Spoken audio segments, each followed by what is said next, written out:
السلام علیکم ورحمۃ اللہ وبرکاتہ، نحمده ونصلی علی رسولہ الکریم، اما بعد فاعوذ باللہ من الشیطان الرجیم، بسم اللہ الرحمن الرحیم، رب اشرح لی صدری ویسر لی امری واحلل عقدۃ من لسانی یفقہوا قولی۔ سبق نمبر 185، آیت نمبر 58 سے 64 تک، لیسن نمبر 185، آیت نمبر 58 to 64۔ یا ایھا الذین آمنوا، اے لوگو جو ایمان لائے ہو، لیستأذنکم، چاہیے کہ وہ اجازت لے لیا کریں تم سے، کون؟ الذین، وہ جو، ملکت، مالک ہیں، ایمانکم، تمہارے دائیں ہاتھ، جن کے تم مالک ہو، یعنی تمہارے مملوک، لونڈی غلام، والذین، اور وہ بھی، لم یبلغوا، نہیں پہنچے، الحلم، بلوغت کو، وہ بچے بھی اجازت لیا کریں جو ابھی بلوغت کو نہیں پہنچے، منکم، تم میں سے، یعنی اہل ایمان میں سے، ثلاث مرات، 3 بار، یعنی 3 اوقات میں، مرات، مرتن کی جمع ہے اور مرتن کہتے ہیں ایک بار کو۔ وہ 3 اوقات کون سے ہیں؟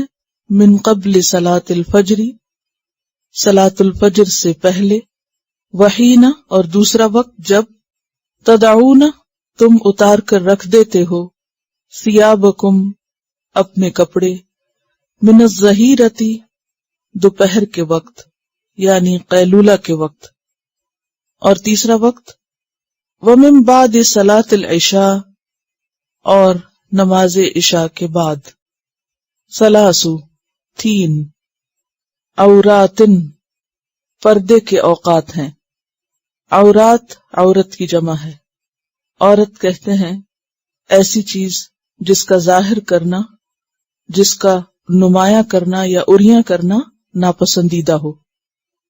لیس علیکم، نہیں ہے تم پر، ولا علیہم، اور نہ ان پر، یعنی تم پر، اہل ایمان پر، اور علیہم سے مراد غلاموں اور بچوں پر، جناح، کوئی گناہ، بعدہن، ان اوقات کے بعد، یعنی ان کے علاوہ، طوافون، بہت زیادہ آنے جانے والے ہو، طواف کی جمع، علیکم، تم پر، بہت زیادہ آنے جانے والے ہیں تم پر، بعدکم، تم میں سے بعض، علی بعض، بعض پر، یعنی مختلف کام کاج کے لیے، ضروریات کے لیے، خدمت کے لیے۔ کذالک، اسی طرح، یبین اللہ، کھول کے بیان کرتا ہے اللہ، لکم، تمہارے لیے، الآیات، آیات کو، احکامات کو، واللہ، اور اللہ، علیم، خوب جاننے والا ہے، حکیم، بہت حکمت والا ہے۔ اس سے پہلے بھی ہم استیذان یعنی گھروں میں داخل ہونے کے بارے میں احکامات پڑھ چکے ہیں اور اس کا طریقہ ہمیں بتایا جا چکا ہے۔ اس کے بعد کچھ دیگر احکامات دیے گئے اور پھر آخر میں اب دوبارہ گھریلو زندگی سے متعلق اور اس میں سے استیذان یعنی اجازت لینے سے متعلق کچھ احکامات پھر بتائے جا رہے ہیں۔ گھر کے اندر عموماً میاں بیوی کے علاوہ جو لوگ ہوتے ہیں وہ بچے اور ملازم ہوتے ہیں، خدمتگار ہوتے ہیں، کیونکہ شوہر اور بیوی تو ایک دوسرے کا لباس ہے، لیکن شوہر اور بیوی کے علاوہ کوئی بھی دوسرا، خواہ وہ ان کے اپنے بچے ہوں یا غلام ہوں، ملازم ہوں، ان کے لیے بھی کھلی چھٹی نہیں کہ جب چاہیں گھر آئیں جائیں یا جب چاہیں کمروں میں داخل ہو جائیں۔ یہاں پر انہیں بھی کچھ مزید آداب سکھائے جا رہے ہیں، اور اس میں ہم دیکھتے ہیں کہ خطاب اہل ایمان کو ہے، یا ایھا الذین آمنوا، اور پیچھے کئی بار ہم یہ بات پڑھ چکے ہیں کہ جب خطاب ایمان والے کہہ کے کیا جائے تو اس کا معنی یہ ہے کہ بہت اہم بات ہے، اور دوسرا یہ کہ جو حکم دیا جا رہا ہے اس پر عمل کرنا ایمان کا تقاضا ہے، یعنی ایک مومن کی شان یہ ہے کہ وہ اللہ کے اس حکم کو اہمیت دے. تو یا ایھا الذین آمنوا لیستأذنکم، چاہیے کہ وہ تم سے اجازت لیں. خطاب تو اہل ایمان کو ہے، لیکن حکم کسی اور کو دیا جا رہا ہے. تو اس کی کیا وجہ ہے؟ اس کی بنیادی وجہ یہ ہے کہ جن سے خطاب ہے وہ ابھی بالغ نہیں، وہ آزاد اور سمجھدار نہیں. لہذا ایسے لوگ کہ جو عاقل بالغ آزاد نہ ہوں عموماً احکامات کے وہ مکلف نہیں ہوتے، چونکہ یہ حکم ایسا ہے کہ جس پر عمل کرنا بچوں کی بھی ذمہ داری ہے یا غلاموں کی بھی ذمہ داری ہے. تو ضرورت اس بات کی ہے کہ پھر اہل ایمان کو حکم دے کر انہیں پابند کیا جائے کہ وہ بچوں اور غلاموں سے اس حکم پر عمل کروائیں. یہ نہیں کہا گیا کہ اے بچوں یا اے غلاموں تمہیں چاہیے کہ تم ایسا اور ایسا کرو، بلکہ کیا کہا گیا؟ اے ایمان والو، تمہارے گھروں میں جو بچے اور غلام ہیں انہیں ان احکامات پر عمل کرنا چاہیے. تو اس سے یہ بات پتہ چلتی ہے کہ اگر بچے غلط کام کرتے ہیں اور ماں باپ اس پر توجہ نہیں دیتے یا اصلاح اور تربیت کی کوشش نہیں کرتے تو اس کا گناہ اور ذمہ داری ماں باپ پر ہی آتی ہے. ہاں، اگر وہ اپنی ذمہ داری پوری کر رہے ہوں تو اس کے بعد پھر اللہ ہی حالات کو بہتر جانتا ہے اور وہ جو چاہے جس کے ساتھ معاملہ کرے. لیکن بچوں کے ذمہ دار بہرحال ان کے ماں باپ ہیں. تو اس لیے یہاں کیا کہا جا رہا ہے کہ اے ایمان والو، تمہارے ایمان کا تقاضا یہ ہے کہ تمہارے گھروں میں جو بچے ہیں اور جو غلام ہیں وہ گھر میں آنے کے لیے، اگر گھر سے باہر ہیں کسی وجہ سے، یا پھر اگر گھر کے اندر ہیں تو مخصوص اس کمرے میں جو انسان کے سونے کا کمرہ ہے، بیڈ روم ہے، میاں بیوی کی جہاں پرائیویسی ہے، وہاں داخل نہ ہو جب تک اجازت نہ لے لیں. اس میں دونوں طرح کے گھر آ جاتے ہیں. وہ گھر بھی کہ جس میں ایک ہی کمرہ ہوتا ہے اور کھانا پینا سونا جاگنا سب وہیں ہے، تو اس صورت میں گھر سے باہر اگر ہیں بچے تو پھر گھر میں آنے کے لیے اجازت ہوگی. اور اگر گھر کے اندر کھانے کا کمرہ یا سونے کا کمرہ الگ ہے، اور پھر پہلے زمانے میں تو اس طرح کے بہت کمرے نہیں ہوتے تھے جس میں پرائیویسی ہو یا دروازے یا لاک نہیں ہوتے تھے، تو اس صورت میں زیادہ تعلیم اور سمجھانے کی ضرورت تھی. اور اب بھی یہ حکم منسوخ نہیں بلکہ باقی ہے کہ یہ 3 اوقات ایسے ہیں کہ جن میں شوہر اور بیوی کے علاوہ کوئی تیسرا شخص اجازت کے بغیر کمرے میں داخل نہ ہو. اور یہاں پر حکم دیا جا رہا ہے نابالغ بچوں کو، لم یبلغ الحلم. اور اگر نابالغوں کے لیے یہ حکم ہے تو بالغوں کے لیے کیا ہوگا؟ اگر ناسمجھ لوگوں کے لیے، چھوٹے بچوں کے لیے یہ حکم ہے اور ماں باپ کے ذمہ ہے کہ اس کو پورا کروائیں، تو وہ جو بالغ ہو چکے ہوں، سمجھدار ہوں، ان کے لیے تو بدرجہ اولا یا زیادہ اہم حکم ہے یہ. اور یبلغو کا معنی تو بلغ یبلغ سے ہے، اور الحلم، حلم کا لفظ جو ہے ہے لام میم اس کا روٹ ہے جیسا کہ نظر آ رہا ہے، اسی سے لفظ حلم بنتا ہے. حلم کہتے ہیں عقل کو، اور حلم کا لفظ متانت کے لیے بھی استعمال ہوتا ہے، وقار اور متانت اور سمجھداری، کیونکہ متانت بھی عقل سے پیدا ہوتی ہے انسان کے اندر، میچورٹی بھی، اور تحمل اور برداشت کی قوت بھی اسی طرح آتی ہے. اور یہیں سے پھر حلم کا لفظ ہے کہ جب بچے شعور کو پہنچے، یعنی عقل مند ہو جائیں، بالغ ہو جائیں. بلوغت کی سب سے اہم علامت تو احتلام ہے، ویٹ ڈریمز. لیکن عام طور پر جو عمر کے اعتبار سے بلوغت کے بارے میں کہا گیا کہ کس عمر کا بچہ بالغ قرار پائے گا، تو عمومی طور پر فقہا کہتے ہیں کہ 15 سال کی عمر. اور اس کے لیے وہ ایک صحابی شاید حضرت عبداللہ بن عمر کی مثال دیتے ہیں کہ جن کو 14 سال کی عمر میں جنگ میں شرکت کی اجازت نہیں ملی تھی، لیکن جب وہ 15 سال کے ہوئے تو اجازت مل گئی. اور امام ابو حنیفہ کو قول ہے کہ 18 سال. لیکن اس پر جو راجح بات ہے وہ یہی ہے کہ اس میں صرف عمر کا اعتبار نہیں ہوگا، کیونکہ مختلف علاقوں میں رہنے والے، مختلف رنگ اور نسل کے لوگ، مختلف طرح کے ماحول اور غذا کے فرق سے بچوں کی جو بلوغت کی عمر ہے وہ فرق ہو جاتی ہے. بعض بچے کافی بڑے ہو کر بھی بالغ نہیں ہوتے، ان کے اندر جنسی شعور پیدا نہیں ہوتا، لیکن بعض بچوں کو بہت ارلی ایج میں ان کے مخصوص عادت اور ذہنیت کی وجہ سے ان کے اندر یہ شعور جلد بیدار ہو جاتا ہے. تو وہ 11 سال کی عمر بھی ہو سکتی ہے، وہ 12، 15 اور 18 تک بھی ہو سکتی ہے.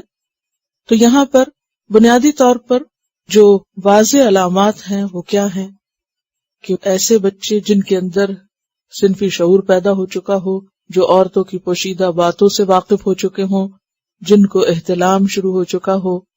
لڑکیوں میں بلوغت کی علامت پیریڈز ہیں، جو منتھلی سائیکل ہے اس کا آغاز ہے، اور لڑکوں میں احتلام ہے، اور اس کے علاوہ آواز کا بھاری ہونا ہے.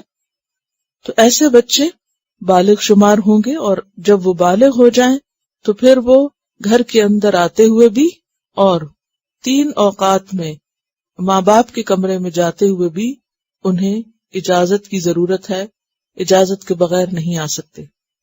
اور بلوغت سے پہلے بھی انہیں 3 اوقات میں اس کی اجازت نہیں ہے. ٹھیک ہے، اور وہ 3 اوقات اللہ تعالیٰ نے خود واضح کر دیے ہیں.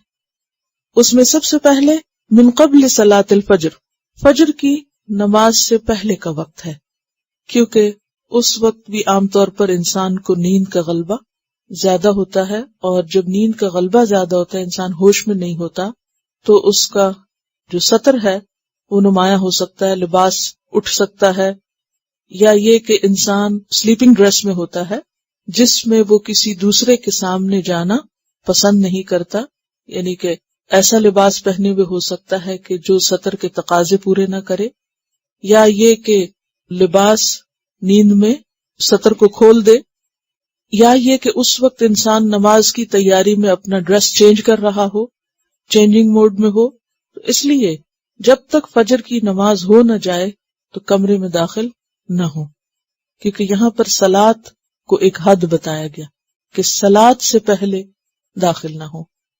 ہاں، صلاۃ کے لیے جب بلایا جائے، اگر مسجدیں بہت دور ہیں، جیسے بہت سے لوگ ساری فیملی گھر میں اکٹھے ہو کے نماز پڑھ لیتی ہے جہاں کوئی مسجد قریب میں نہ ہو. اور پھر اسی طرح پیچھے ہم یہ بھی پڑھ چکے ہیں کہ ضروری نہیں کہ باپ بھی ہو، اگر صرف ماں بھی ہو تو ماں کے پاس بھی جاتے ہوئے اجازت لینی چاہیے، کیونکہ اگر کوئی بھی شخص سو رہا ہو تو سوتے ہوئے اس کے پاس داخل ہونا ممنوع ہے، کیونکہ اس وقت انسان ایسی کیفیت میں ہوتا ہے کہ وہ پسند نہیں کرتا، خواہ اس کا سطر نہ بھی ہٹا ہوا ہو تو بھی انسان سوتے وقت، کیونکہ ایک بے ہوشی کی کیفیت ہے تو اس کو اپنا پتہ نہیں ہوتا کہ اس کا منہ کھلا ہوا ہے یا اس کا ہاتھ کہاں پڑا ہے، اس کا سر کہاں پڑا ہے، تو وہ ایک خلل کی چیز ہے. ایسا موقع ہے کہ جس میں اس کے لیے ناپسندیدہ ہے، باعث عار ہے کہ وہ کسی کے سامنے آئے، اور اس میں خواہ گھر کے ملازم ہی کیوں نہ ہوں یا گھر کے بچے ہی کیوں نہ ہوں، ان کو بھی ادب اور تمیز سکھائی گئی کہ وہ اس وقت میں اندر نہ آئے. وحین تدعون، اور جس وقت تم اتار کر رکھ دیتے ہو، وضع یدع، وضع حمل کا لفظ بھی آپ نے بارہا پڑھا ہے، بوجھ اتار کر رکھ دینا یعنی بچہ پیدا ہو جانا. تو یہاں اتار کر رکھ دیتے ہو یعنی اپنے کپڑے ہلکے کر دیتے ہو، ثیابکم یا مکمل اتار دیتے ہو، من الظہیرۃ، دوپہر کے وقت. چونکہ عرب ممالک میں بہت شدید گرمی ہوتی ہے تو وہ گرمی کی شدت میں عموماً کپڑے کا اوپر اوڑھنا یا چادر اوڑھ کے سونا یا بھاری لباس پہن کے سونا جو ہے اس سے نیند میں خلل آتا ہے، تو عام طور پر باریک لباس یا یہ کہ اوپر بھی اوڑھنے والا کپڑے کے بغیر انسان لیٹتا ہے. اب یہ پنکھے تو اب کی پیداوار ہے یا ایئر کنڈیشنرز، لیکن اس سے پہلے اور اب بھی سب لوگوں کو تو یہ میسر نہیں، لیکن دین کا حکم تو ہر ایک کے لیے، خواہ کوئی جھونپڑی میں رہتا ہو اور خواہ کوئی محل میں رہتا ہو، خواہ کوئی اس دور میں ہے یا 1400 سال پہلے رہ رہا ہے، حکم سب کے لیے یہی ہے. وحین تدعون ثیابکم من الظہیرۃ، اور مراد اس سے قیلولہ کا وقت ہے، یعنی ضروری نہیں ہے کہ کوئی لباس اتار کے ہی رکھے، پھر سونا ہی اصل بات ہے کہ جس وقت تم دوپہر کے وقت سو رہے ہوتے ہو۔ وَمِن بَعْدِ صَلَاةِ الْعِشَاءِ، اور نماز عشاء کے بعد، یعنی نماز عشاء کے بعد بھی چونکہ سونے کا وقت ہے، آپ سب کو معلوم ہے کہ عشاء کے بعد بغیر کسی ضروری کام کے بے وجہ دیر تک جاگنا ناپسندیدہ ہے، تو اس لیے ان 3 اوقات کا ذکر کیا گیا کہ اس میں یہ 3 اوقات پردے کے اوقات ہیں۔ سلاسو 3 عوراتن، عورات عورتن کی جمع ہے، اور عورتن کس کو کہتے ہیں؟ خلل کو، کپڑے کے شگاف کو بھی، پھٹا ہوا کپڑا ہوتا نا اس کو بھی۔ اگر کسی کے کپڑے میں سوراخ ہو یا کپڑا ادھڑا ہوا ہو تو کوئی دوسرا توجہ دلائے، انسان کیا کرتا ہے؟ فوراً چھپاتا ہے نا۔ اگر کوئی کہے تمہارا کپڑا پھٹا ہوا ہے، تمہاری قمیض پھٹی ہوئی ہے، یا کپڑے میں شگاف ہے، تو ایک دم انسان کے لیے امبیرسمنٹ ہوتی ہے۔ تو عورت کہتے ہیں خلل کی چیز کو، جس چیز کو دکھانا یا نمایاں کرنا ناپسندیدہ ہو۔ تو یہاں 3 عورات ہیں، یعنی خلل کے وقت ہیں، پرائیویسی کے وقت ہیں، 3 ایسے اوقات ہیں کہ جس میں انسان اپنا حال کسی کو دکھانا پسند نہیں کرتا، تو کوئی کسی کی پرائیویسی میں مداخلت نہ کرے۔ لیس علیکم، نہیں ہے تم پر، کن پر؟ اہل ایمان پر، کیونکہ یا ایھا الذین آمنوا کہہ کے خطاب کیا گیا، نہیں ہے تم پر، ولا علیہم، اور نہ ان بچوں پر، جناح کوئی گناہ۔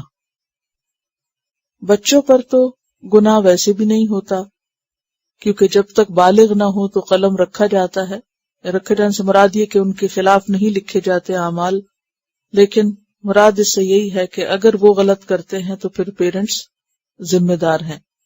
تو اس کے علاوہ تم پر اور ان پر کوئی گناہ نہیں، اور پھر جناح کا لفظ حرج کے لیے بھی ہے، جناح گناہ کے لیے بھی اور جناح تنگی کے لیے بھی، یعنی پابندی کے لیے مراد ہے یہاں کہ تم پر اور ان پر کوئی تنگی نہیں، گناہ نہیں، بعدہن، ان کے بعد، کن کے بعد؟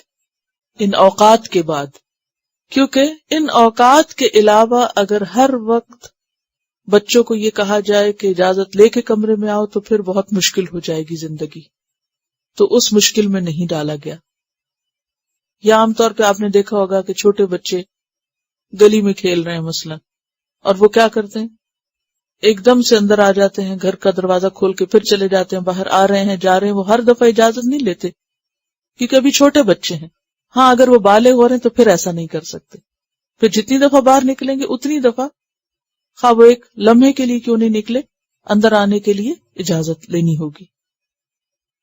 تو لیس علیکم ولا علیہم جناح بعدہن طوافون علیکم، وجہ کیا ہے کہ تم ایک دوسرے پہ کثرت سے آنے جانے والے ہو۔ طواف کس وزن پر ہے؟ فعال کے وزن پر، اور طواف ہی سے ہے، چکر کاٹنے کے لیے لفظ آتا ہے طواف کا، اور طواف یعنی بہت زیادہ چکر کاٹنے والا۔ اور کس لیے بہت زیادہ چکر کاٹتے ہیں؟ چھوٹے بچوں کو جو کہ کام کاج کو اتنا ہوتا نہیں تو وہ ادھر آ رہے ہیں ادھر جا رہے ہیں، کھیل رہے ہیں کود رہے ہیں، ادھر گھس رہے ہیں ادھر چڑھ رہے ہیں۔ اسی طرح جو غلام خادم ہیں وہ بھی آ رہے ہیں جا رہے ہیں، گھر میں کوئی صفائی ہو رہی ہے، کوئی کچھ ہو رہا ہے، تو ایسی صورت میں پھر باقی اوقات میں پابندی نہیں ہے نابالغوں اور غلاموں کے لیے، کیونکہ کثرت سے تمہارا ایک دوسرے پر آنا جانا رہتا ہے۔ کذالک، اسی طرح، یبین اللہ، بیان کرتا ہے اللہ، لکم، تمہارے لیے، کیا؟ الآیات، احکامات۔ آیات کس کی جمع ہے؟ آیت کی، اور آیت کس کو کہتے ہیں؟ نشانی کو۔ تو پھر کیا معنی ہوگا؟ نشانیاں کون سی، کونی یا شرعی؟ پھر فرمایا واللہ علیم حکیم، اور اللہ علم والا ہے، حکمت والا ہے۔ یعنی آخر میں آیت کے پھر اس بات کو دہرایا گیا کہ وہ بہت جاننے والا ہے، اس نے اپنے علم کلی کی بنا پر اور اپنے مخلوق کے بارے میں ہر چیز سے باخبر ہونے کی وجہ سے یہ احکامات دیے ہیں۔ اور حکیم ذوالحکم بھی ہوتا ہے اور ذوالحکمت بھی ہوتا ہے، پیچھے آپ اس کی وضاحت پڑھ چکے ہیں۔ کہ اس نے اپنی حکمت کی بنیاد پر ایسے احکامات دیے ہیں کہ جو بندوں کے لیے فائدہ مند ہیں۔ پھر فرمایا وَإِذَا بَلَغَ الْأَطْفَالُ مِنْكُمُ الْحُلُمَ، اور جب پہنچ جائیں اطفال، طفل کی جمع بچے، اور جب بچے پہنچ جائیں منکم تم میں سے، الحلم بلوغت کی عمر کو، پیچھے جو گزر چکا حلم کا لفظ وہی دوبارہ آ رہا ہے، اور اطفال میں سب شامل ہیں، لڑکیاں بھی لڑکے بھی، یعنی اطفال صرف میل چائلڈ کے لیے نہیں آتا بلکہ میل فیمیل دونوں کے لیے آتا ہے، لیکن یہاں پر لڑکوں کے لیے خاص طور پر فَلْيَسْتَأْذِنُوا، پس چاہیے کہ وہ اجازت لیں، یعنی تمام اوقات میں۔ پہلے تو وہ 3 اوقات کی بات تھی نا جب چھوٹے ہیں، جب بڑے ہو جائیں تو تمام اوقات میں۔ كَمَا اسْتَأْذَنَ، جس طرح اجازت لیتے تھے، الذین، وہ لوگ، من قبلہم، جو ان سے پہلے تھے، یعنی جس طرح ان کے بڑے، جس طرح بڑے گھر میں آنے سے پہلے اجازت لیتے ہیں، اسی طرح اب بچے جب بالغ ہو جائیں تو وہ بھی گھر میں آنے کے لیے اجازت لیں، اور اجازت کے احکامات پیچھے پڑ چکے ہیں، تستأنسوا وتسلموا علی اہلہا کی تفصیل۔ کذالک، اسی طرح، یبین اللہ، بیان کرتا ہے اللہ، لکم، تمہارے لیے، آیاتہ، اپنی آیات کو، واللہ علیم حکیم، اور اللہ علم والا ہے، حکمت والا ہے۔ پھر دوبارہ اسی بات کو دہرایا گیا، یبین اللہ کی بات بھی، اور پھر علم اور حکمت کی بات، کہ یہ حکم بھی اللہ کے علم اور حکمت پر مبنی ہے، لہذا اس پر بھی عمل کرنا ہوگا۔ پیچھے خطاب اہل ایمان کو تھا اور پھر بچوں کے لیے حکم دیا گیا، یہاں براہ راست بچوں ہی سے کہا گیا کیونکہ اب وہ بڑے ہو گئے، اطفال سے بات کی گئی۔ السلام علیکم۔ اس حکم کے پیچھے ایک بڑی حکمت سمجھ آتی ہے، کیونکہ کافی مسلمان معاشروں میں یہ والا رواج ہے کہ باہر کا پردہ تو کافی پورا کمپلیٹ ہوتا ہے، لیکن گھر کے اندر بہت ہلکا لباس ہوتا ہے، اور اس میں مطلب اولاد، بچے، بیٹیاں اور بیٹے ایسے ہی مطلب سامنے ہوتے ہیں۔ تو میں نے اس پہ ایک رپورٹ پڑھی تھی، انسیسٹ کہتے ہیں بیٹے کا ماں کے ساتھ یا بیٹی کا باپ کے ساتھ یا بہن بھائیوں کا، اس کو مطلب جو قریبی رشتہ داروں کے ساتھ ہوتا ہے، قریبی مطلب گھر والوں کے ساتھ۔ تو میں نے اس میں پڑھا تھا کہ اینٹی ڈپریسنٹ ڈرگز جو ہیں، یہ ذہنی امراض کی جو بیماریاں ہیں وہ سب سے زیادہ ان لوگوں میں پائی جاتی ہیں، یعنی زیادہ مریض اس کے پائے جاتے ہیں۔ تو یہ ایک مطلب ریسرچ تھی ان کی۔ کیونکہ اگر کسی لڑکی کو اپنے گھر میں پروٹیکشن نہیں، باپ سے یا بھائی سے، تو پھر پروٹیکشن کہاں ہوگی؟ اور یقینی طور پر پھر ذہنی پریشر اور دباؤ اور مرض جو ہو سکتا ہے اس کی شدت کا انسان اندازہ لگا سکتا ہے۔ اور یہ چیپٹر اتنا تکلیف دہ ہے، میرے پاس کچھ ایسی تصویریں بھی اور کچھ ایسی رپورٹس تھی، لیکن اتنا اگلی ہے یہ سب کچھ کہ طبیعت گوارا نہیں کرتی، جیسے لگتا ہے کہ دل باہر آ جائے گا کہ اگر انسان اس موضوع پر گفتگو بھی شروع کرے تو۔ یہ 85-86 کی بات ہے، جب میں برٹن میں تھی تو وہاں کہیں جا رہے تھے ہم، تو میگزین ایک دیکھا تو اس میں بھائی بہن کی تصویر تھی کہ جو بچوں کے ساتھ کھڑے تھے اور بہت دھڑلے کے ساتھ کہ ہم جو ہے بہت خوشحال زندگی بسر کر رہے ہیں، اور بہن بھائی کے آپس میں شادی نام کی تو کیا چیز ہو سکتی ہے وہاں۔ تو یہ چیز بالکل فطرت کے بھی خلاف ہے، لیکن جب حیا اٹھتی ہے تو وہ حدیث میں جیسے آتا ہے کہ اذا لم تستحی فاصنع ما شئت، جب تم حیا نہ کرو تو پھر جو جی چاہے کرو، پھر انسان کسی لمٹ پہ رکتا نہیں، اسفل سافلین بن جاتا ہے۔ والقواعد، اور بیٹھ رہنے والیاں، القاعد کی جمع جیسے حامل ہوتی، جیسے مرضع ہوتی، اسی طرح قاعد مراد ہیں بوڑھی عورتیں، اور اس سے مراد وہ عورتیں جو نکاح کے قابل نہ رہیں بڑھاپے کی وجہ سے، یا یہ کہ ان کے حیض ختم ہو چکے ہوں، بچہ پیدا کرنے کے قابل نہ رہیں۔ اور لفظی معنی میں قاعدہ سے بیٹھ جانا، یعنی گھر بیٹھ گئی ہوں، کام کاج کے قابل نہ ہوں، مثلا ویل چیئر پہ ہوں، یا ویسے ان کی موومنٹ یا آنا جانا باہر نکلنا ختم ہو چکا ہو۔ من النساء، عورتوں میں سے، اللاتی، وہ بیٹھ رہنے والیاں، لا یرجون، نہیں امید رکھتی، نکاحن، نکاح کی، یعنی نکاح کے قابل نہیں رہی، فلیس علیہن جناح، پس نہیں ہے ان پر کوئی گناہ ان یدعن کہ وہ اتار رکھیں ثیابہن اپنے کپڑے. اور یہاں کپڑوں سے مراد جسم کے کپڑے نہیں بلکہ بعض کپڑے جو لباس کے اوپر انسان گھر سے باہر نکلتے وقت پہنتا ہے، جیسے جلباب ہے، چادر ہے. غیر نہ متبرجات ظاہر کرنے والیاں. متبرج بے رے جیم سے ہے. برجہ کا معنی ہوتا ہے بلند ہونا، نمایاں کرنا، اور یہاں متبرج یعنی نمایاں کرنے والیاں، ظاہر کرنے والیاں، بزینتن زینت کو، یعنی خفیہ زینت جو ہے جیسے زیورات وغیرہ ہیں، بناؤ سنگھار ہیں، ان کو نمایاں نہ کریں، یعنی اتنا لباس نہیں اتاریں کہ جس سے ان کی زینت ظاہر ہونے لگے. یعنی وہ عورتیں جن کی جنسی خواہشات مر چکی ہوں اور کوئی مرد بھی انہیں دیکھے تو اس کے اندر بھی کوئی ایسی تحریک پیدا نہ ہو، بالکل بوڑھی کھوسٹ ہو چکی ہوں، ان کو یہ کہا جا رہا ہے کہ وہ پھر اپنے بڑھاپے کی وجہ سے اگر بڑے کپڑے پہن کر باہر نہ نکل سکیں یا کوئی گھر میں آیا ہو تو بہت کپڑا اوڑھ کر نہ رکھ سکیں، یعنی بڑی چادر وغیرہ، تو ایسی صورت میں ان کے لیے اجازت ہے کہ وہ گھر کے عام لباس میں بیٹھی رہیں. جیسے آپ نے دیکھا ہوگا کہ وہ خواتین جو بہت بوڑھی ہو جاتی ہیں، خود چل پھر نہیں سکتی، چلنے کے لیے ان کو سہارا دینا پڑتا ہے، کیونکہ یہاں پر کیا کہا جا رہا ہے، قواعد قائد بیٹھ جانے والی ہیں، یعنی اب ان کی موومنٹ ختم ہو چکی. تو ایسی خواتین جو ہیں ان کے لیے پھر حجاب کی جو پابندیاں ہیں وہ نرم ہو جاتی ہیں، کیونکہ بعض اوقات بیماریاں بھی ایسی لگ جاتی ہیں.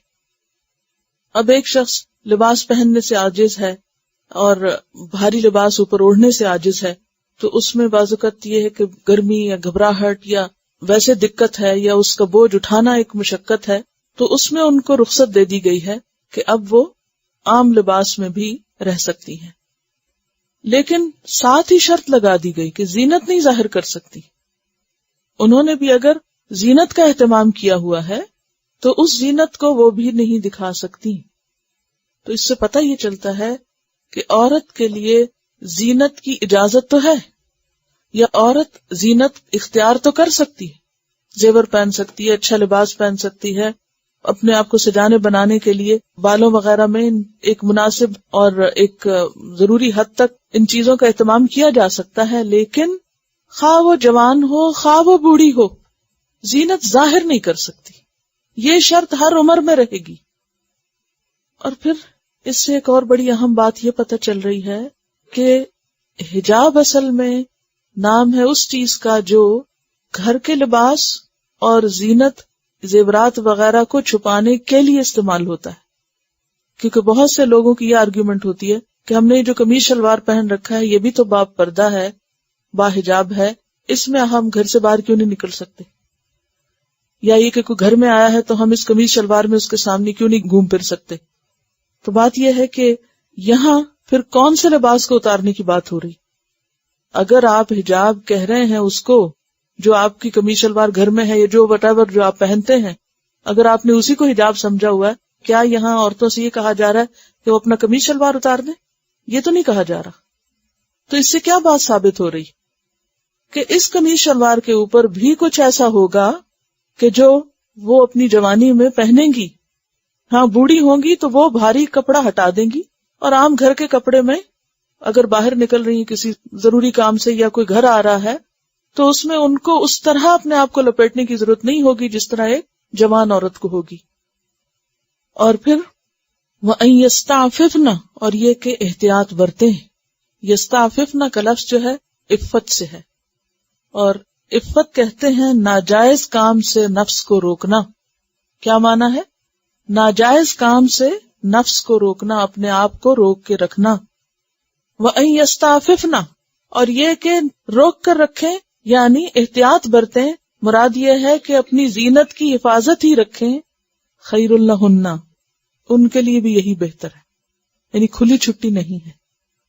واللہ سمیع علیم، اور اللہ سننے والا ہے، جاننے والا ہے. کس کو؟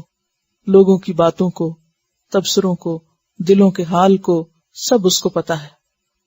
لیس علی الاعمی حرج، نہیں ہے اوپر اندھے کے کوئی حرج، نہیں ہے نابینا پر کوئی گناہ یا تنگی، ولا علی الاعرج، اور نہ ہی اوپر عارج کے، لنگڑے کے، حرجن کوئی تنگی، ولا علی المریض، اور نہ مریض پر، حرجن کوئی تنگی، ولا علی انفسکم، اور نہ تمہارے نفسوں پر یعنی تم خود پر کوئی تنگی، ان تأکلوا، کہ تم کھاؤ، من بیوتکم، اپنے گھروں سے، او بیوت آبائکم، یا اپنے باپوں کے گھر سے، او بیوت امہاتکم، یا اپنی ماؤں کے گھر سے، او بیوت اخوانکم، یا اپنے بھائیوں کے گھر سے، او بیوت اخواتکم، یا اپنی بہنوں کے گھر سے، او بیوت اعمامکم، یا اپنے چچاؤں کے گھر سے، او بیوت اماتکم، یا اپنی پھپھیوں کے گھر سے، او بیوت اخوالکم، یا اپنے ماموں کے گھر سے، او بیوت خالاتکم، یا اپنی خالاؤں کے گھر سے، او یا ما ملکتم، جو مالک ہوئے تم، مفاتحہ، اس کی چابیوں کے یا خزانوں کے، دونوں معنی ہیں مفاتح، او صدیقکم، یا اپنے دوستوں کے، لیس علیکم جناح، نہیں ہے تم پر کوئی گناہ، ان تأکلوا جمیعا، کہ تم کھاؤ اکٹھے، او اشتاتا، یا الگ الگ، فإذا دخلتم بیوتا فسلموا علی انفسکم، پھر جب تم گھروں میں داخل ہو تو اپنے آپ کو سلام کرو، تحیۃ من عند اللہ، دعا ہے اللہ کی طرف سے، مبارکۃ طیبہ، مبارک پاک، کذالک یبین اللہ لکم الآیات، اسی طرح بیان کرتا ہے اللہ تمہارے لیے احکامات، لعلکم تعقلون، تاکہ تم سمجھ سکو۔ یہاں پر مزید کچھ معاشرتی زندگی کے احکامات بتائے گئے، اور وہ کیا ہیں؟ آپس میں کھانا کھانے کے آداب، باہم مل کر ایک دوسرے کے گھر سے کھانے کے آداب، کیونکہ عموماً میل ملاقات کے ساتھ کیا ہوتا ہے؟ کھانا کھانا میل ملاقات کا ایک اہم حصہ ہے۔ اب کہاں کھائیں کہاں نہ کھائیں، پوچھ کر کھائیں، بغیر اجازت کھا لیں، اکٹھے کھائیں، الگ الگ کھائیں، کیسے کھائیں کیسے نہ کھائیں، تو اس کے یہاں پر احکامات بتائے گئے ہیں۔ پہلی بات، اب یعنی یہ پردے کے احکامات نہیں ہیں، یہ کس کے احکامات ہیں؟ کھانے کے، مل جل کر کھانے کے احکامات اور اس کے آداب۔ اور اس صورت میں اور ان احکامات کے بعد یعنی حجاب کے حکم کے ساتھ ہی ان کا ذکر کیوں کیا گیا؟ کیونکہ میل ملاقات باہم انٹریکشن کے موقع پر عموماً اس کی ضرورت پیش آتی ہے۔ آیت کے شروع میں پہلے معذوروں کا ذکر ہے، جو ہینڈی کیپ اور مریض کا ذکر ہے، کہ کیا ان کے ساتھ کھانا کھایا جا سکتا ہے یا وہ دوسروں کے ساتھ کھانا کھا سکتے ہیں؟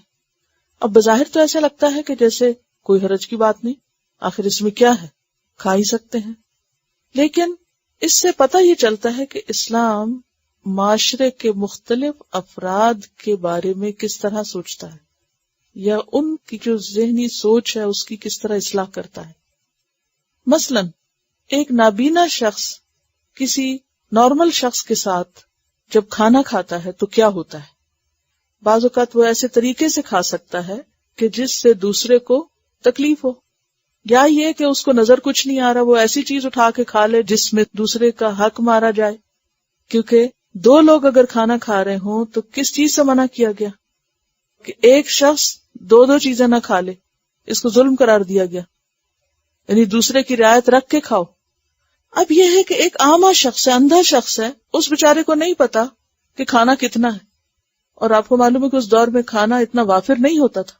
اگر ایک لمیٹڈ سا کھانا ہے، آپ نے کسی نابینا شخص کو بلا لیا اور اس کو کھانے پہ بٹھایا، کھانا بہت تھوڑا ہے، اس کو پتا نہیں وہ کھا رہا ہے یا ایسے انداز سے کھا رہا ہے، تو کیا پھر اس کا یہ سب عمل صاحب خانہ کے لیے یا کسی دوسرے کے لیے تکلیف کا سبب تو نہیں؟ کیا وہ ظلم تو نہیں شمار ہوگا؟ تو بتایا گیا نہیں، معذور کا سارے معاشرے پہ حق ہے، معذور کہیں سے بھی کھا سکتا ہے، اور معذور کی معذوری کو مد نظر رکھا جائے گا۔ تو عامہ پر کوئی گناہ نہیں، ویسے تو آیت پڑھے تو سمجھ نہیں آتی کہ عامہ کے اوپر کیا گناہ ہے کھانا کھانے میں، تو عامہ پر گناہ نہیں، کیونکہ اس کو تو پتہ نہیں، آپ کو معلوم ہے کہ ایک دفعہ امام بخاری کسی نابینا سے حدیث لے رہے تھے تو اس کے بولنے کا انداز ایسا تھا کہ جس پر امام بخاری کو ہنسی آ گئی، صرف مسکرائے تو ان کے دل پر ایک تکلیف گزری. تقویٰ اس کو کہتے ہیں کہ اپنی غلطی کا خود احساس ہو جائے کہ یہ غیر مہذب حرکت ہے. ہم لوگ تو دوسروں پہ کھلے عام ہنستے ہیں اور ہمیں دور پار بھی احساس نہیں ہوتا کہ ہم نے غلط کیا. بعض اوقات ہم بے وجہ اور بعض اوقات با وجہ بھی ہنس دیتے ہیں اور شرمندگی بھی نہیں محسوس کرتے. معافی مانگنا تو بہت دور کی بات ہے. امام بخاری نے حدیث لینے کے بعد ان سے معافی مانگی اور کہا کہ آپ کے بولنے کے انداز سے مجھے ہنسی آ گئی جس کو آپ نے نہیں دیکھا لیکن میرے رب نے دیکھ لیا. تو مجھے یہ ڈر ہوا کہ کہیں قیامت کے دن میرا حساب نہ ہو جائے، کیونکہ کسی پہ ہنسنا غیر مہذب بات ہے. یعنی کسی کے منہ سے کوئی ایسی بات نکل جائے یا کسی سے کوئی ایسا ایکشن ہو جائے، کوئی گر پڑے، کوئی کچھ ہو جائے تو اس کے اوپر ہنسنا جو ہے یہ ناپسندیدہ حرکت ہے. تو اس پر آپ دیکھیے کہ اب اگر کوئی شخص نابینا ہے، اس نے تو اپنی شکل نہیں کبھی دیکھی، وہ اگر کھانا کھا رہا ہے اس کے منہ کے ادھر ادھر لگ گیا یا یہ کوئی رال ٹپک گئی ہے یا کپڑے پہ گر گیا بعض اوقات، یا یہ ہے کہ اس نے ہاتھ کہیں اور جا مارا ہے، تو عام طور پہ آپ نے دیکھا ہوگا کہ جو معذور لوگ ہیں تو بہت سہمے ہوئے ہوتے ہیں، کیونکہ بچے بھی ہنس رہے ہوتے ہیں، ان پہ بڑے بھی ہنس رہے ہوتے ہیں، کوئی روکنے والا نہیں ہوتا اس ظلم کو. کسی کی معذوری اور کسی کے نقص اور کسی کے عیب پہ ہنسنا انتہائی ناپسندیدہ بات ہے.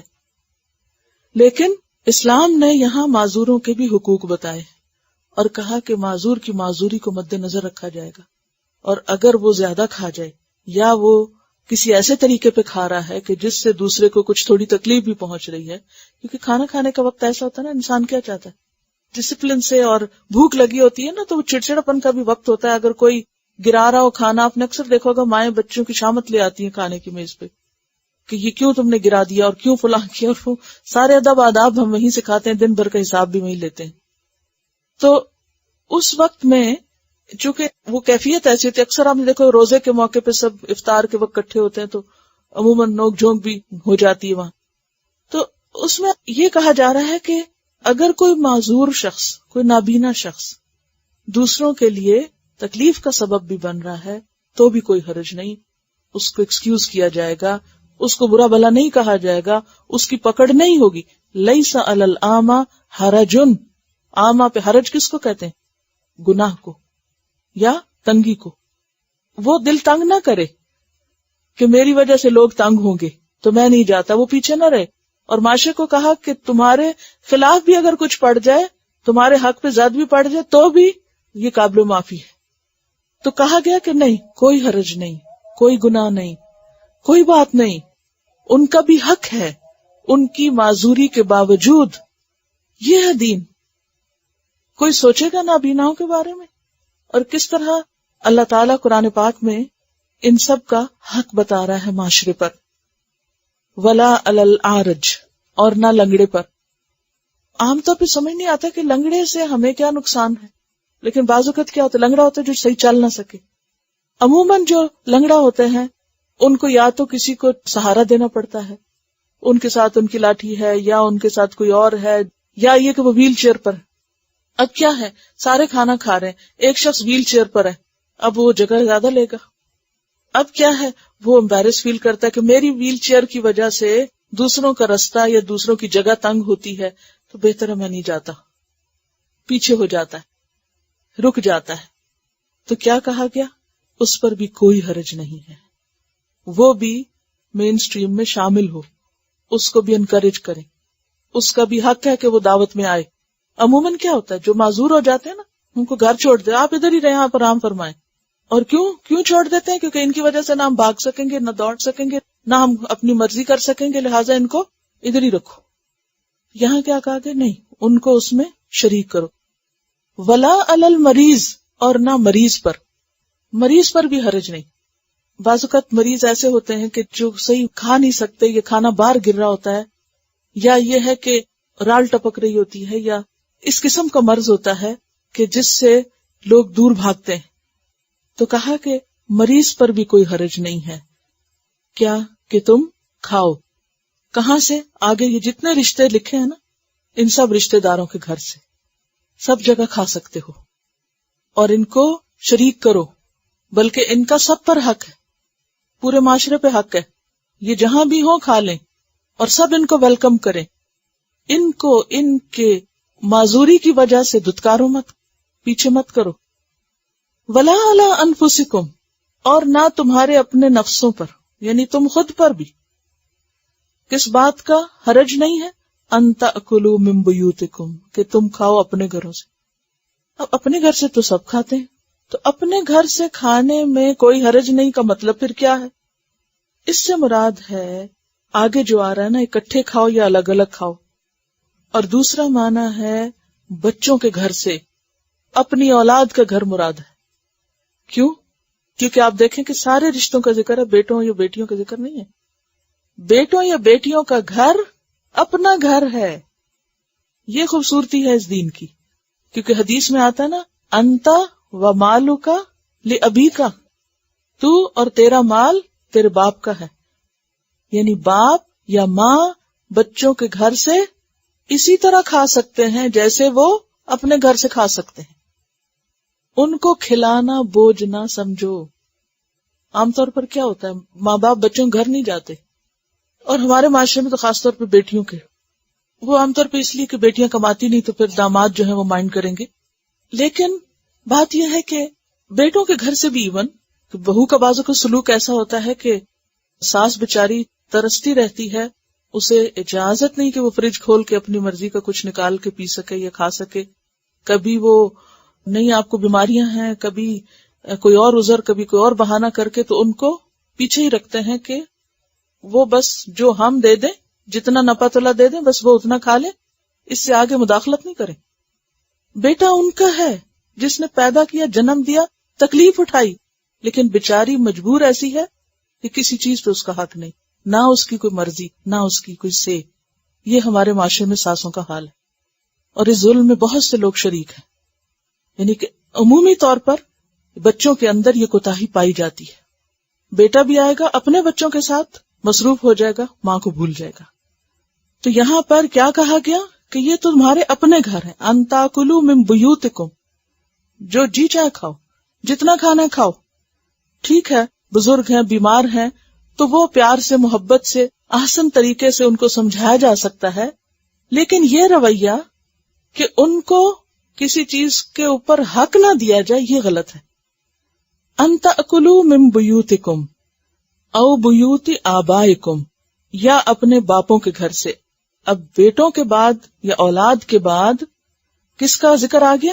باپوں کا. اور باپ میں کون کون شامل ہوتے ہیں؟ باپ، دادا، نانا وغیرہ بھی. جی. او بیوت امہاتکم، یا اپنی ماؤں کے گھر سے.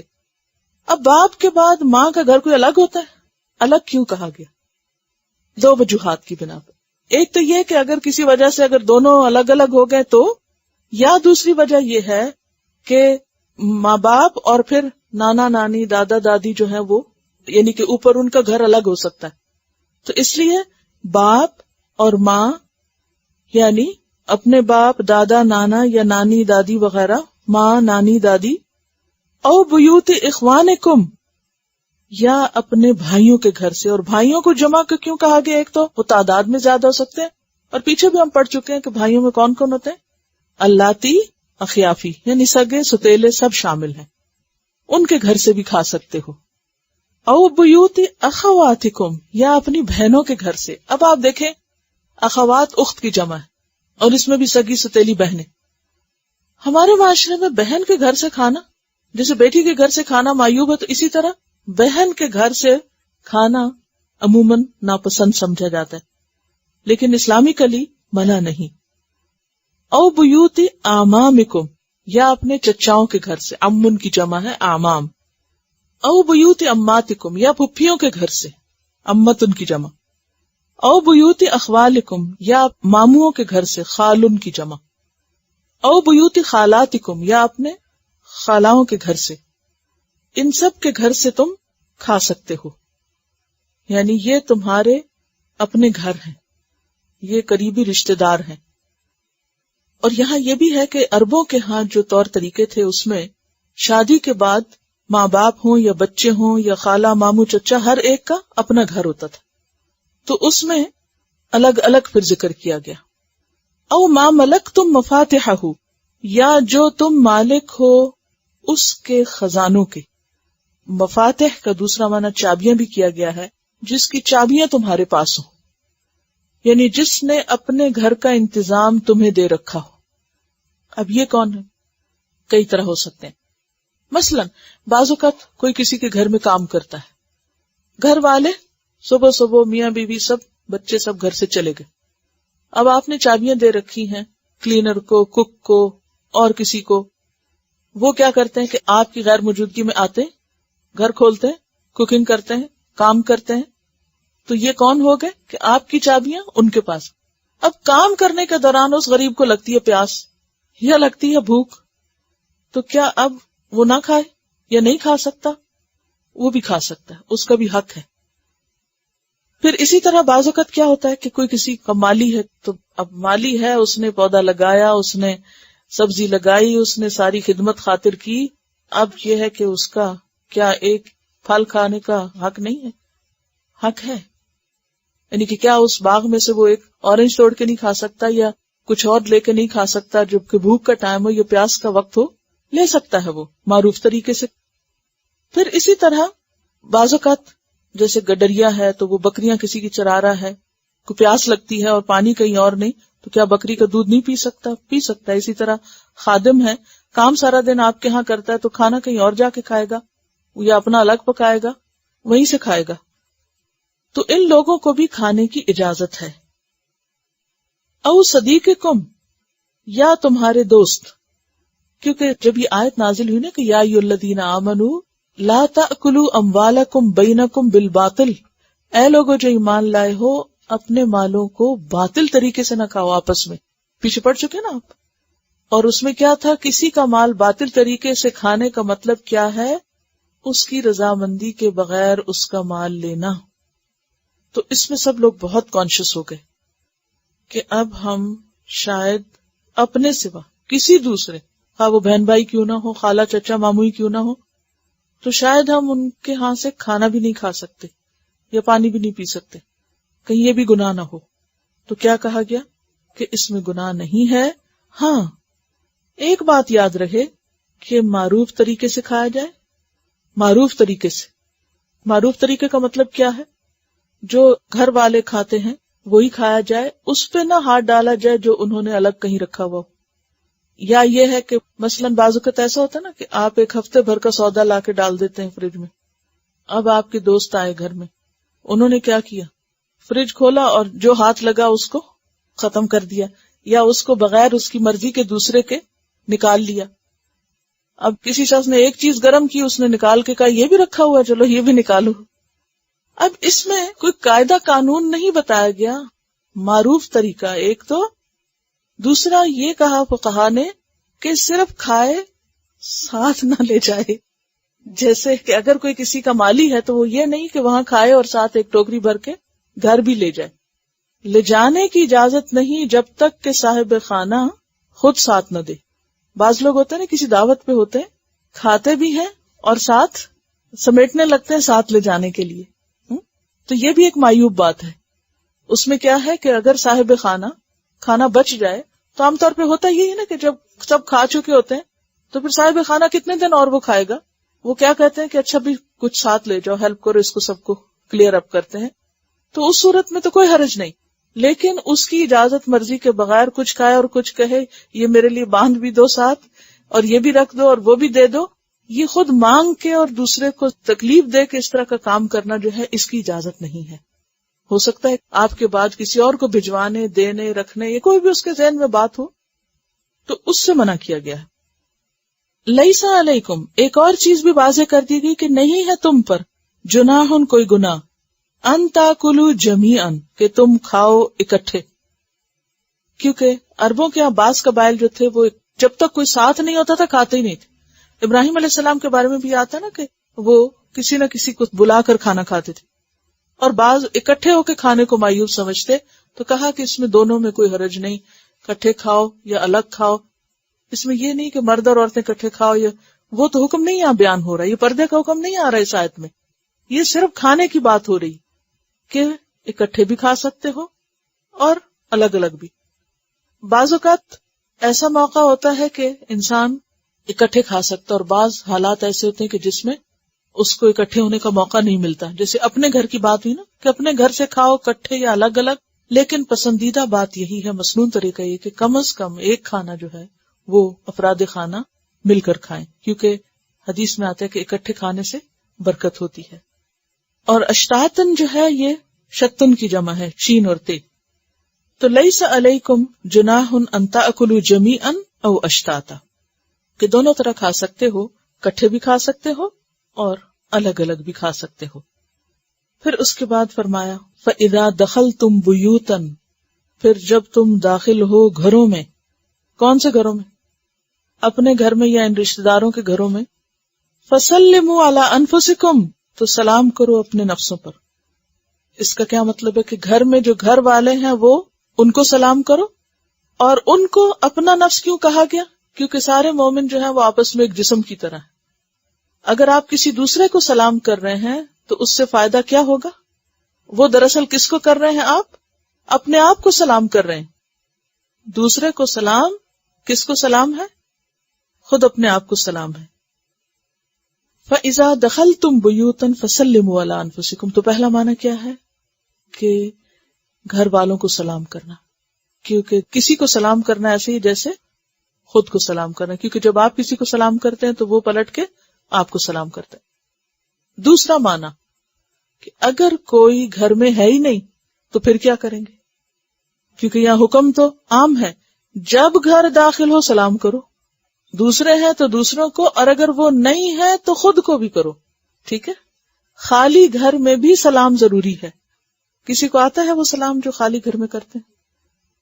السلام علینا وعلی عباد اللہ الصالحین، یہ ہے سلام گھر داخل ہونے کا. تو اپنے اوپر سلام کرو. سلام کیا ہے؟ تحیہ ہے. تحیہ کیا ہے؟ دعا ہے، سلامتی کی دعا. اس کا آغاز کہاں سے ہوا؟ من عند اللہ، یہ اللہ کی طرف سے ہوا. وہ حدیث میں آتا ہے نا کہ آدم علیہ السلام کو جو اللہ تعالیٰ نے پیدا کیا اور ان میں روح پھونکی، تو روح پھونکنے کے بعد جب وہ اٹھے تو کہا پہلا حکم، پہلا کہ جاؤ فرشتوں کو سلام کرو اور جو وہ جواب دیں یعنی وہی جواب ہوگا. تو پھر اللہ تعالیٰ کے حکم پر آدم علیہ السلام نے پہلا نیکی کا کام جو کیا وہ سلام کرنے کا تھا. فرمایا کہ من عند اللہ ہے، یہ مبارکتن، بہت بابرکت ہے. کذالک یبین اللہ لکم الآیات، اسی طرح اللہ کھول کے بیان کرتا ہے تمہارے لیے آیات. پھر تکرار ہے لعلکم تعقلون، تاکہ تم عقل سے کام لو، تم سمجھ سکو. اور اب سورت کے اختتام پر کسی مجلس سے نکلنے کے آداب بتائے جا رہے ہیں. شروع میں تو تھا نا داخل ہونے کے، اور اب کیا ہے کہ جب اکٹھے ہو کسی کام پر تو پھر جاتے وقت بھی کچھ ادب آداب ملحوظ رکھو. انما المؤمنون، بے شک مومن تو الذین، وہ لوگ ہیں، آمنوا باللہ ورسولہ، جو اللہ اور اس کے رسول پر ایمان لا چکے ہیں. سچے مومن تو اللہ رسول کو مانتے ہیں، یعنی ان کی بات بھی مانتے ہیں. وَإِذَا كَانُوا مَعَهُ، اور جب وہ ہوتے ہیں آپ کے ساتھ، محمد صلی اللہ علیہ وسلم کے ساتھ، رسول کے ساتھ، عَلَىٰ أَمْرٍ، کسی کام پر، جامعٍ، اجتماعی، اہم کام، لم يذهبوا، نہیں جاتے، یعنی اس اجتماعی کام سے کہیں نہیں جاتے، حتی یستأذنوہ، یہاں تک کہ اجازت لے لیں وہ آپ سے، اجازت کے بغیر نہیں جاتے.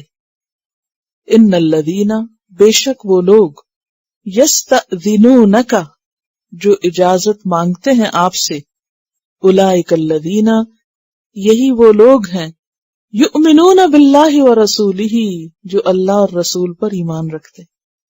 یعنی یہ چیز بھی ایمان کا حصہ ہے کہ جب کچھ لوگ اکٹھے ہو کر کام کر رہے ہوں تو الگ ہونے سے پہلے اجازت لیں.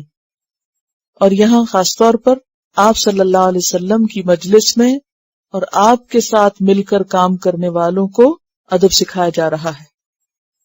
فَإِذَا اسْتَأْذَنُوكَ، پھر جب وہ آپ سے اجازت مانگیں، لِبَعْضِ شَأْنِهِمْ، اپنے بعض کام کے لیے، فَأْذَن لِمَنْ شِئْتَ مِنْهُمْ پس اجازت دے دو جس کو تم چاہو ان میں سے، وَاسْتَغْفِرْ لَهُمُ اللَّهُ اور بخشش مانگو ان کے لیے اللہ سے، ان اللہ غفور الرحیم بے شک اللہ غفور الرحیم ہے۔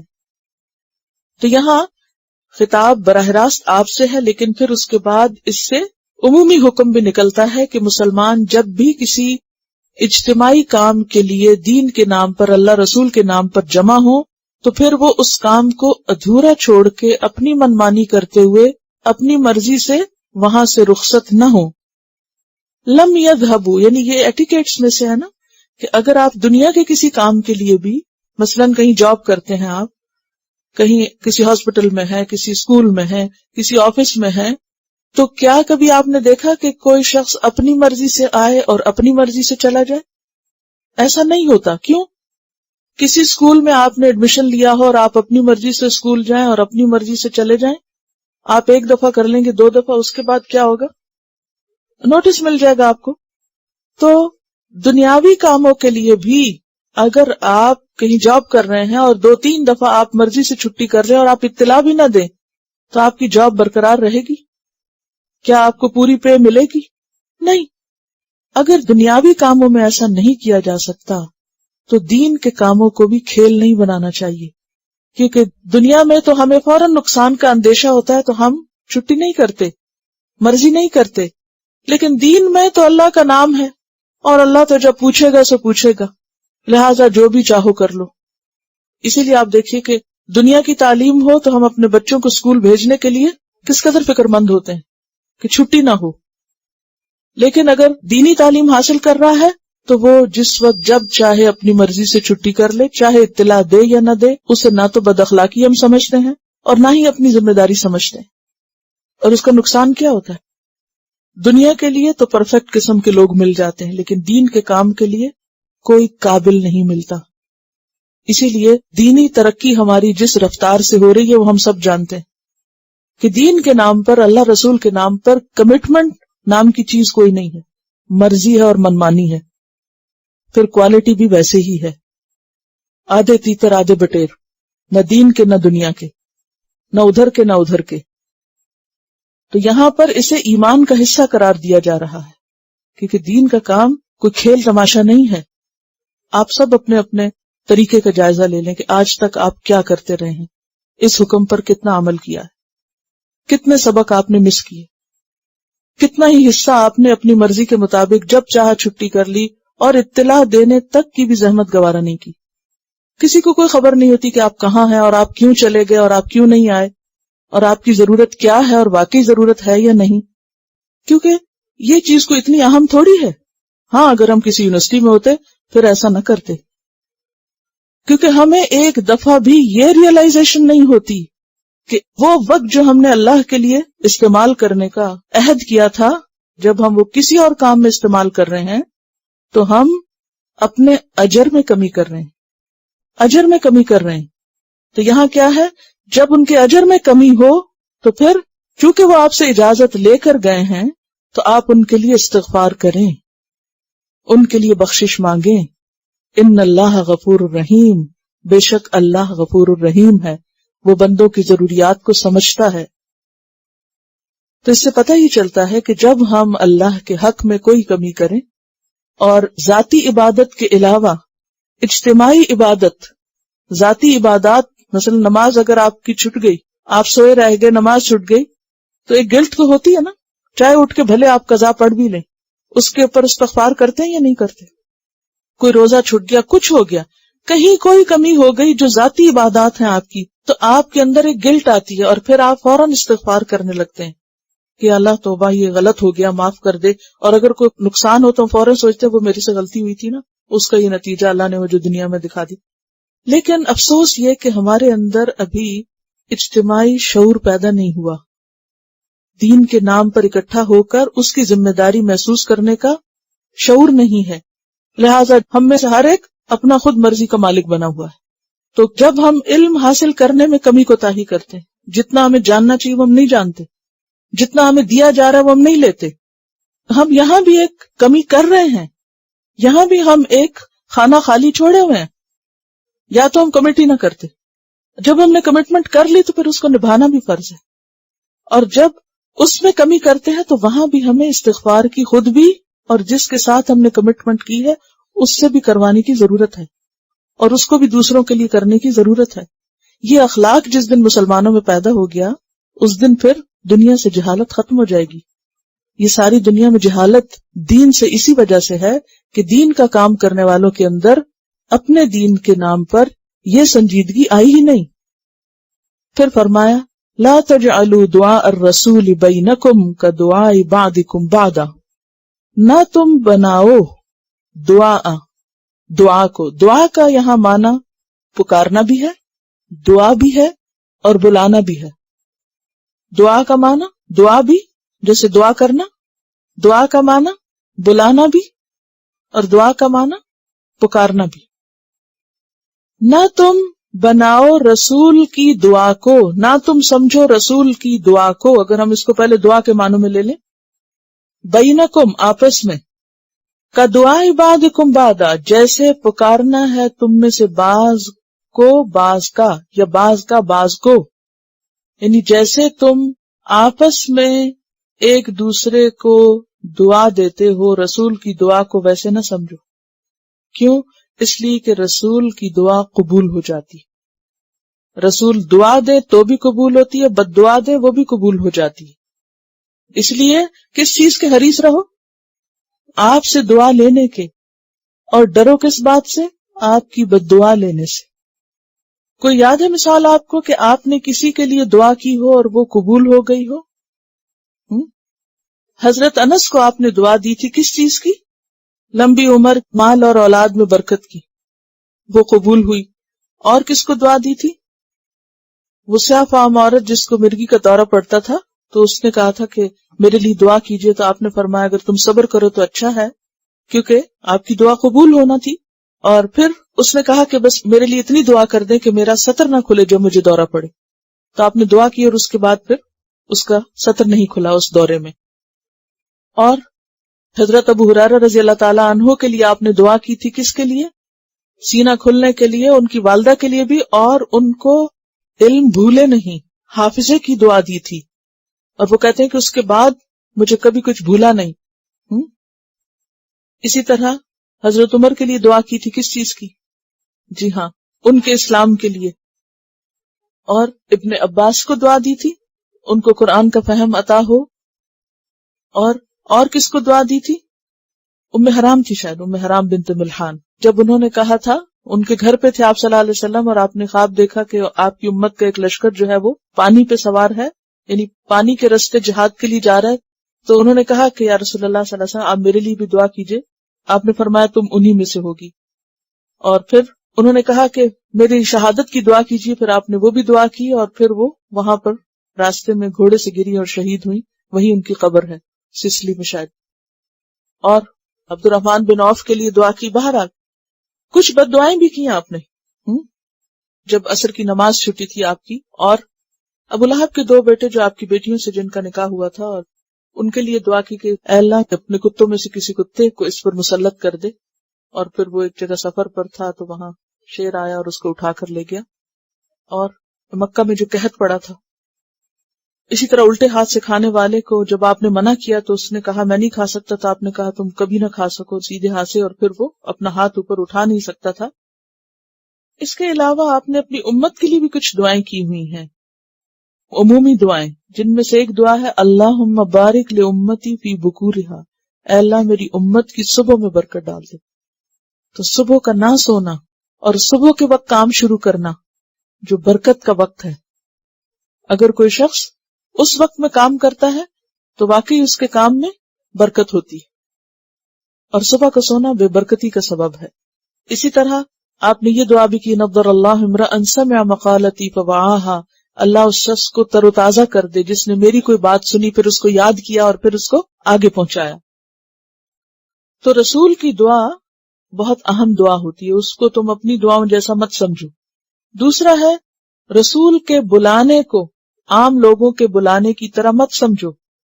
یعنی اگر رسول کسی کام کے لیے بلائیں تو کیا کرنا چاہیے؟ فوراً لبیک کہنا چاہیے، اور اس میں ذرا برابر بھی دل میں تنگی نہیں محسوس کرنی چاہیے، حتیٰ کہ اگر کوئی نماز کی حالت میں ہو تو اس وقت بھی جواب دینا لازم ہے۔ یہ تو آپ کی زندگی میں تھا۔ رسول کے بعد والدین کا بھی یہی حکم ہے، اگر والدین پکاریں اور انسان نفل نماز میں ہو تو نفل نماز بھی وہ توڑ سکتا ہے اور اس کے لیے جواب دینا لازم ہے۔ پھر اسی طرح اگر جہاد کے لیے آپ بلاتے ہیں اور اگر کوئی نہیں جاتا اور سستی کرتا ہے تو اس کا ہم دیکھ چکے ہیں سورۃ التوبہ میں کہ جن لوگوں نے محض سستی کی ان سے پھر 50 دن کے لیے بائیکاٹ کیا گیا۔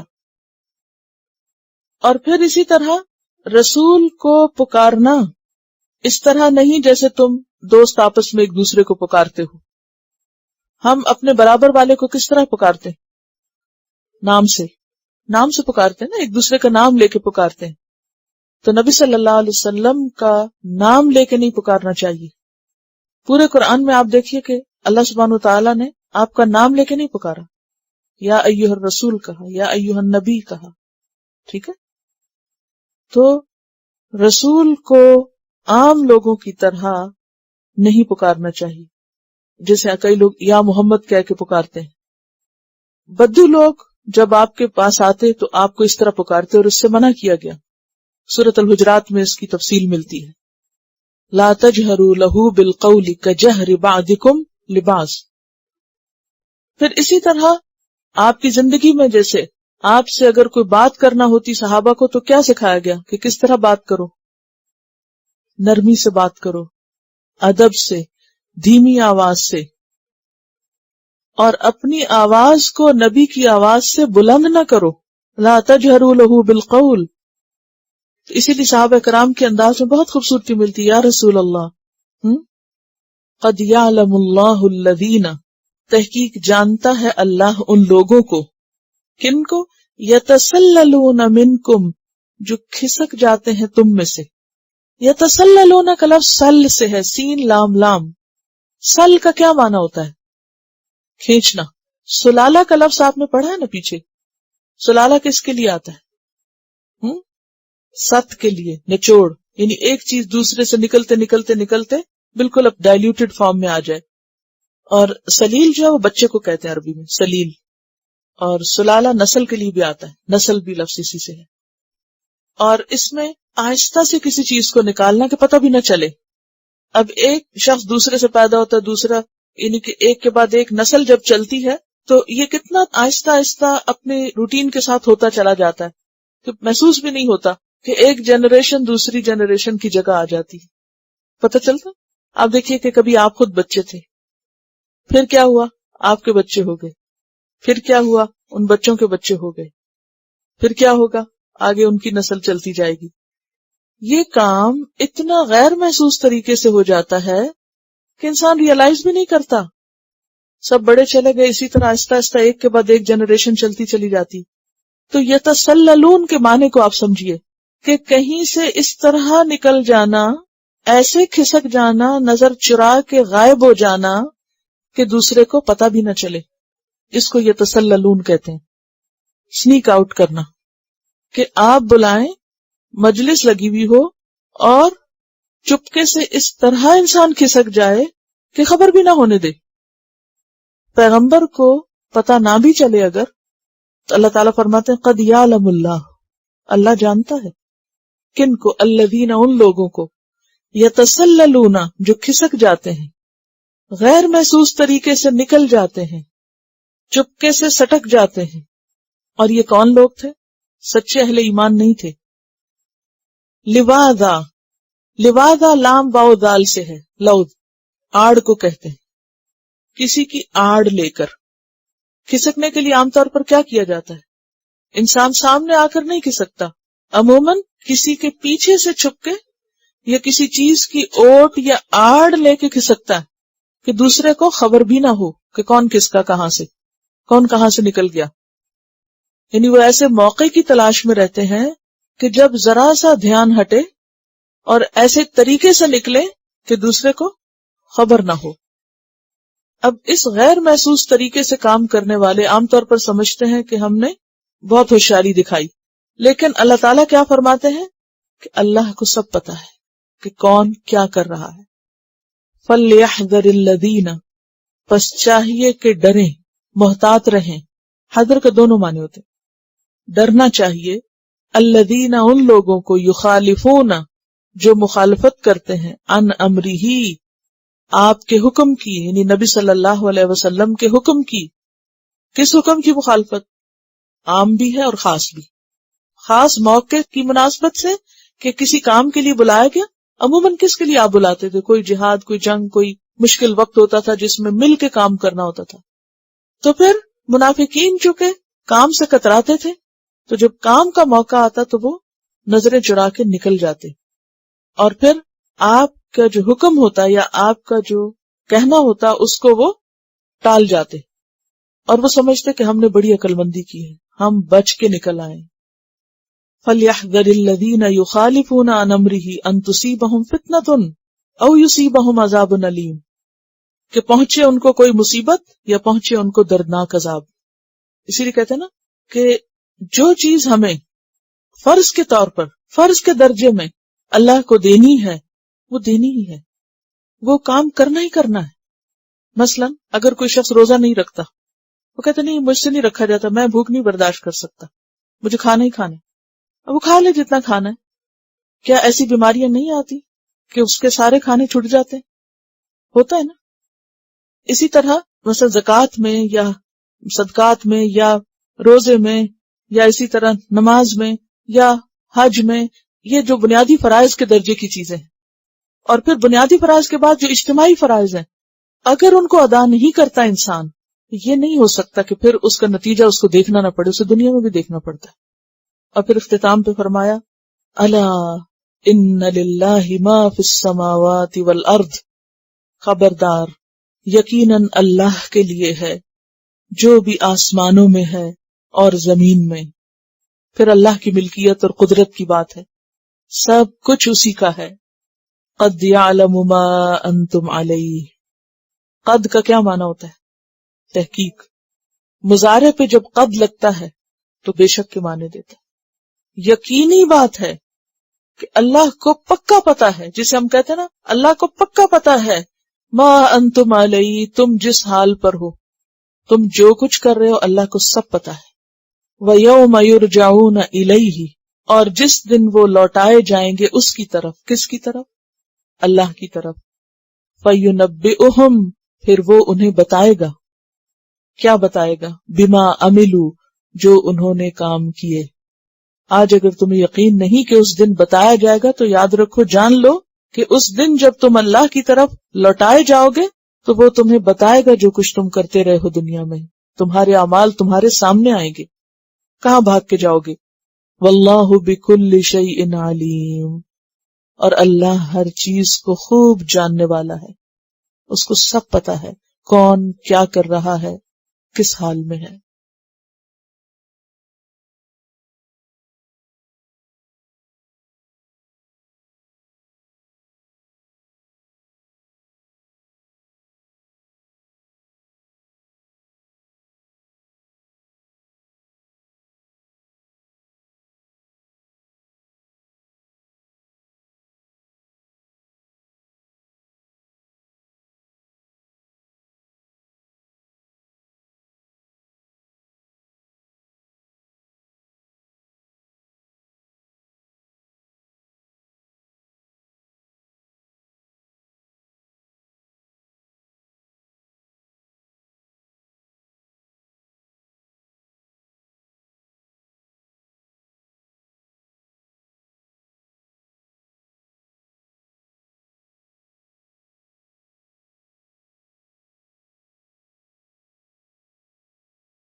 حمدک نشہد ان لا الہ الا انت نستغفرک ونتوب الیک. السلام علیکم ورحمۃ اللہ وبرکاتہ.